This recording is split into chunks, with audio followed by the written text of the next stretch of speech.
भगवान श्री योगी रामसूरतकुमार की जय। सर्वं योगी रामसूरतकुमारार्पणमस्तु।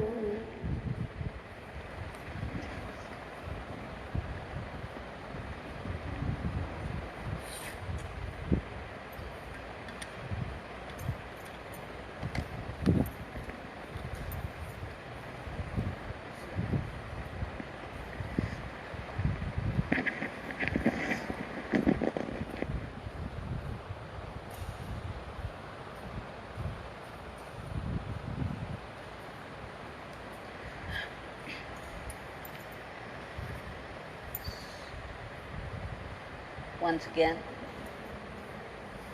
by His pure grace, we have been able to sing together despite all the activities, despite all the distractions, despite sometimes our own reluctance.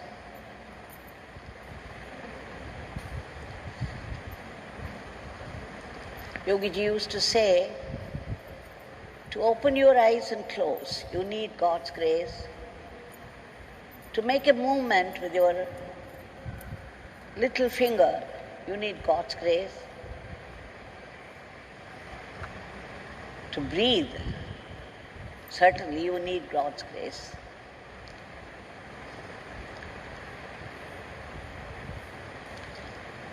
Now, we can invoke God's grace in many ways, and varieties of people from different walks of life, with different attitudes, with different samskaras, came to Bhagwan Yogi Ramsuratkumar. Accordingly, his instructions would vary, but it would always finally end up in Yogi Ramsuratkumar. It's like every river is an aspect, and all the rivers mingle with the ocean. Finally, they end up in the ocean, and once they become one with the ocean, there is no difference. It's only the ocean. Now, from the ocean of grace, from the ocean of Leelas of Bhagwan Yogi Ramsuratkumar, we shall see one or two drops to relive the experiences of the devotees by ourselves. Yesterday, we were singing, we started the session with Kanda Sashti Kavacham. For the first 20-25 minutes, we were singing only that. Many people who raised the question, why? Yesterday, the entire Tamil Nadu was doing that. So we joined. Bhagavan had prescribed this Kanda Shashti Kavacham to many people. He would specifically ask them to chant 36 times a day. In fact, he gave a specific instruction to Rajeshwari Amma. If she did not complete 36, you saw how it was yesterday. It took about 15 to 20 minutes, even for plain recital. This had to be done 36 times a day. He specifically prescribed it to some people, and he even told Rajeshwari Amma if she did not complete it the first day, the 36 times, she should do it 72 times the next day. Many, many were the benefits for the recitals. Now we shall see one or two episodes. Srimati Pankajam Das, a devotee of Bhagwan, many, many devotees know her.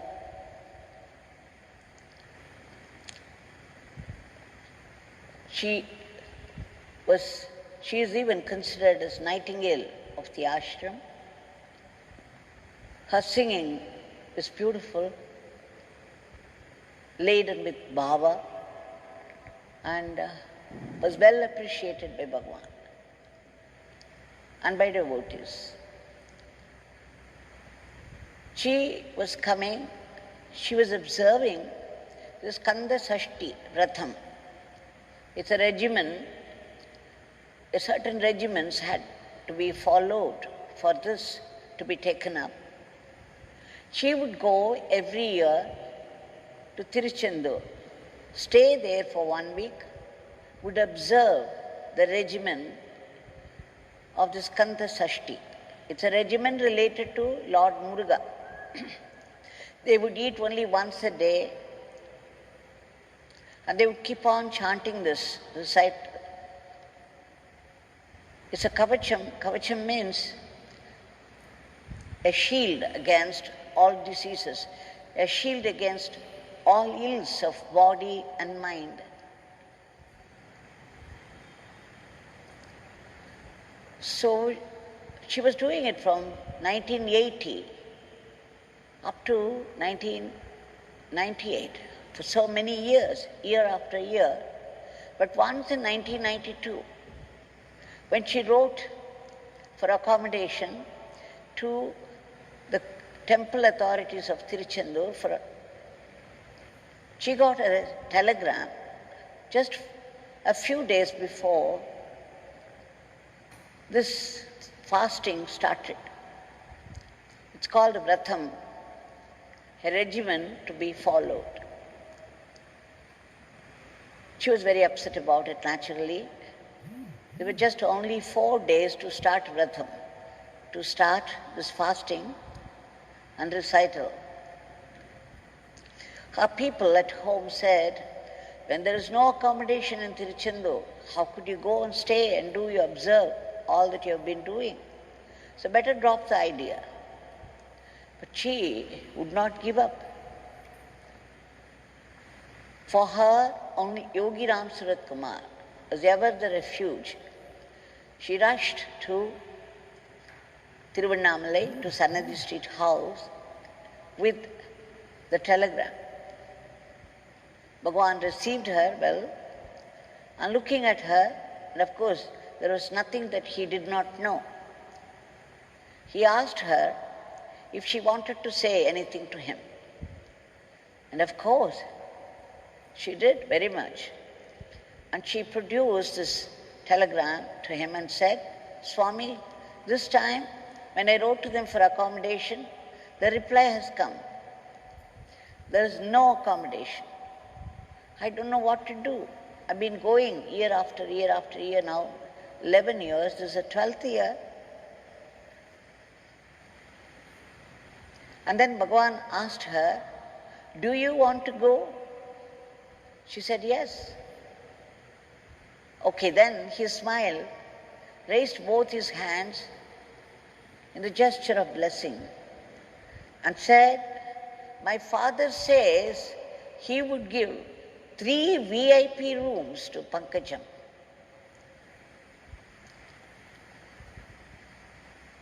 And then he looked at her and said,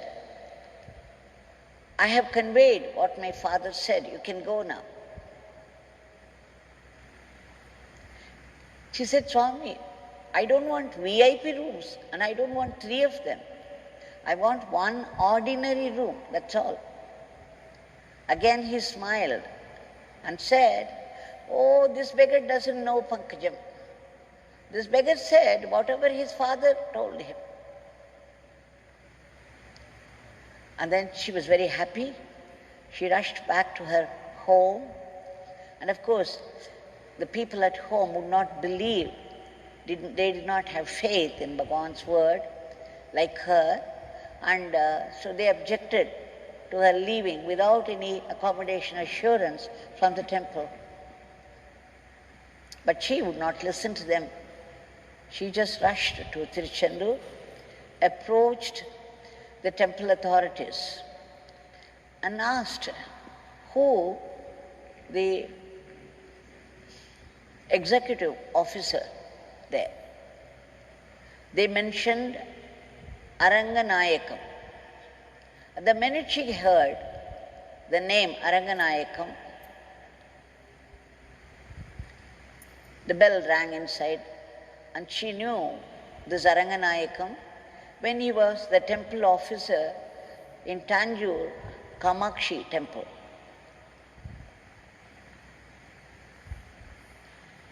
And so she had hope now. And then she wrote her name and the address and sent it to this Aranganayakam. As soon as he saw that, Aranganayakam came straight to her, the executive officer, and said, "Amma, you come. I'll give you accommodation." And then he took her along. He pointed to 3 VIP rooms, and he spoke exactly the same sentence which Bhagavan spoke. "Here are the keys for 3 VIP rooms for you. You can choose any one of them." Of course, naturally,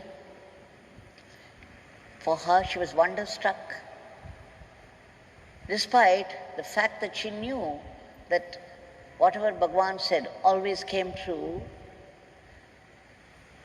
Again and again, she enjoyed this wonder whenever things happened the way Bhagavan blessed. And then she took liberty to ask him, because she knew this executive officer. She said, "Why is that?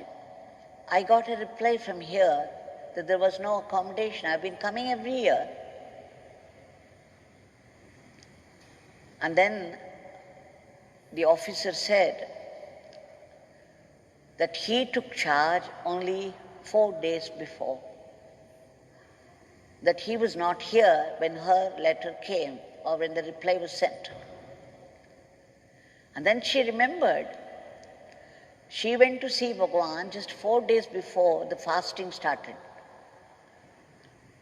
That was when she got the reply, and she rushed immediately to Swami, and it was just 4 days before, and she knew that the day she received blessings from Bhagavan was the day this executive officer took charge, and he spoke the same sentence as Bhagavan. Naturally, she was overjoyed.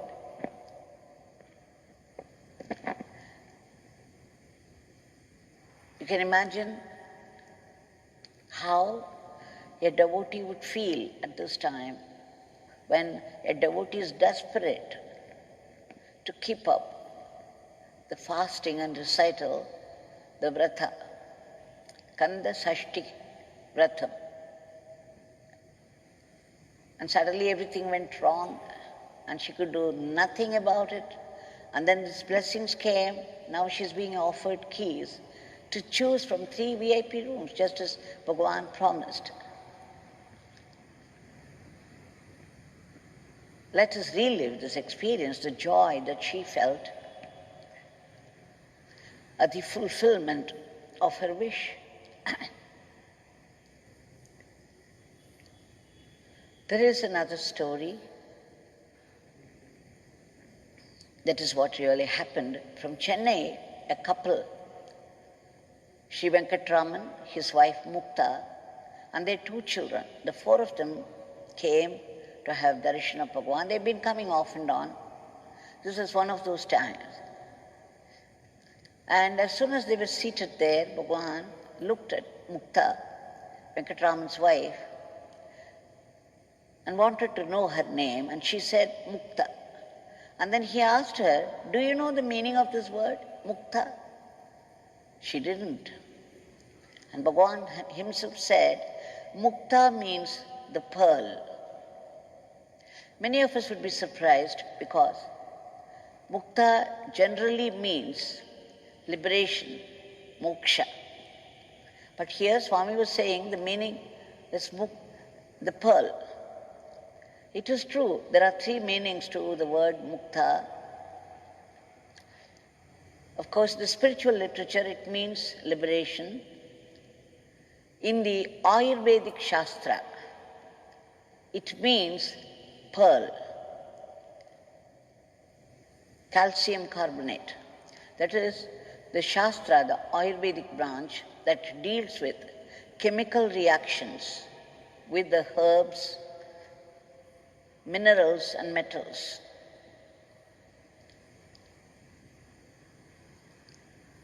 And in Dhanu Shastra, the scripture of archery, Mukta means an arrow, a weapon that is thrown in the air. So you see, Bhagwan, he knew everything.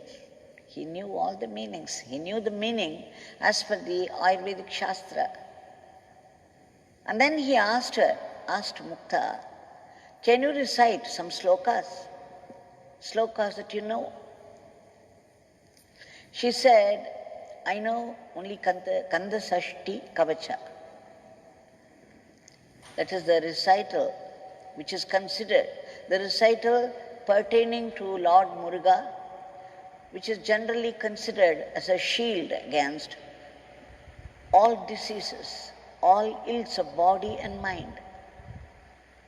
In Kanda Sashti Kavacha, the recital, every part of the body is mentioned, seeking God's protection for that. A beautiful composition by one Devaraya, laden with the fervor of devotion. So as soon as she said that, Bhagwan said, can you do the recital now? She said, no, I could only read it from a book. Then Bhagwan said, all right, every day, you have to read it once. You must continue doing that. And then he left them. And of course, after that, she took it up again, and then she started to recite it every day. After nearly a week of this, they got the chance to go to Kumbakonam to visit some relatives, and there, after the purpose was over, some of their relatives had booked Abhishekam for Lord Muruga in Swamimalai. Swamimalai is very near. Swamimalai is a place for Lord Muruga. The temple is famous, and it's situated very near Kumbakonam. So when their relatives were going to Swamimalai temple of Lord Muruga, they also joined them. And because they had booked for that day's Abhishekam, pouring of milk, honey and all that, vibhuti, the basma, the ashes. So they also joined, and they were all seated very near Garbhagriha, the sanctum sanctorum. So they could have a very nice view of this Abhishekam and Puja. When everybody was chanting something or the other related to Lord Muruga, this couple could not help reciting only Yogi Ramsuratkumar Nama. So they were chanting Yogi Ramsuratkumar, Yogi Ramsuratkumar, Yogi Ramsuratkumar, Jai Guru Rai. When everyone else there had something or the other to recite. And when these ashes were being poured on the deity of Lord Muruga, suddenly Mukta exclaimed, she was highly excited, and she exclaimed to Venkatraman, see there, Yogi Ramsuratkumar Bhagwan is standing there. In the place of Lord Muruga, it is he who is receiving this Abhishekam, who is accepting, who is receiving the ashes. She was exclaiming. Venkatraman tried to see there. He was also sitting with her. He looked at the deity. He could see only Lord Muruga. But Mukta was insisting it was Yogi Ramsuratkumar with his green turban and the style of his dhoti. He is there, he's right in the place of Lord Muruga, receiving all this abhishekam. Well, only she could see that, because she was reciting very faithfully after Bhagwan commanded her to do so every day. Just see the benefit of that. So we see here that Yogi Ramsuratkumar, Lord Muruga, there is no difference. When it was Lord Muruga receiving the abhishekam in the sanctum sanctorum, Mukta could see very well Yogi Ramsuratkumar receiving it right in the place of Lord Muruga. So what does it show? And Bhagwan in Sanadi Street house, a family had visited and they were all seated before Bhagwan and they were telling Yogi Ramsuratkumar about the Skanda Sashti Kavacham. And after listening to them, Bhagwan said, okay, you can start reciting it now. They said, one should do it 36 times a day. Bhagwan said, okay, you take your time.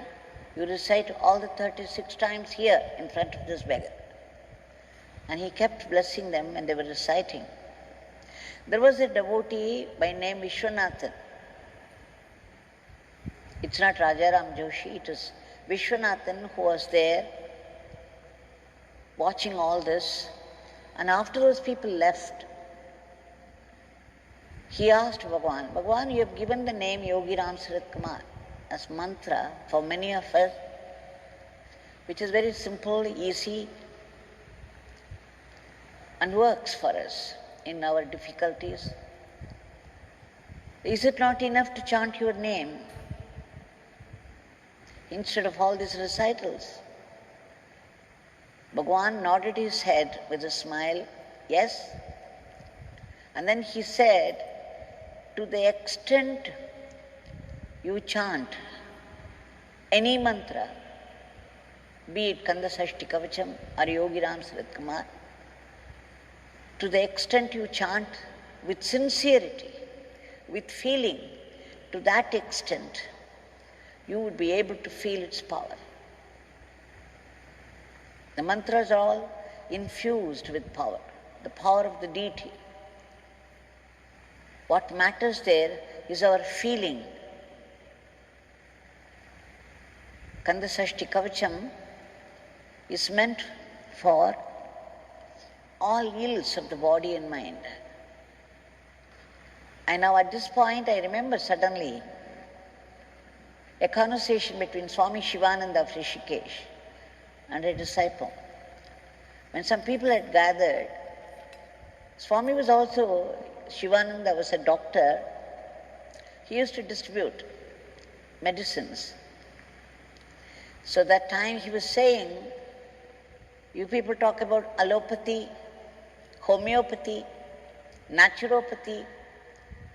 And then he said, there is a better pathy above all this, and that is namopathy. You chant the name of God. This namopathy is above all other pathis, homeopathy, allopathy, naturopathy. So here we have to recall that namopathy is the best medicine for all ills of the body and mind. Yogi Ramsuratkumar Bhagwan gave this prescribed as Kanda Sashti Kavacham to Rajeshwari Amma of the ashram also. One day he called her in 1989 and said, you start this, you have to recite this Kanda Sashti Kavacham 36 times a day, and you must continue doing it In case you are not able to do all the 36 times, you have to do 72 times the next day. Make it up. And true to that, she has been doing it for many, many years and benefited much from that. Whenever there was a problem, a health problem for anyone in the family, it helped so much. The accident or some dangerous disease, it helped so much. So, we see that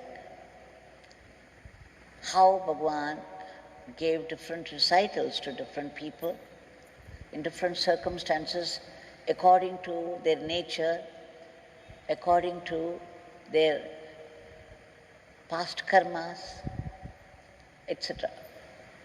Now that Bhagwan who gave darshan, we all know that he had given darshan as Sri Rama, Sri Krishna, Lord Shiva, Lord Muruga, Lord Ayyappa, and he had also given darshan in the form of a cow, in the form of a calf, in the form of strangers, strange old people, on different occasions, in different forms, and in the form of butterflies more than anything else. That was his promise, that he told one Tuticorin devotee who had to save money to come all the way, found it very difficult to come. He told her, you call out to this beggar and this beggar would come to you. Why should you come? Why should you trouble yourself to come all the way against all difficulties? Wherever you are, you just call out, this beggar would come to.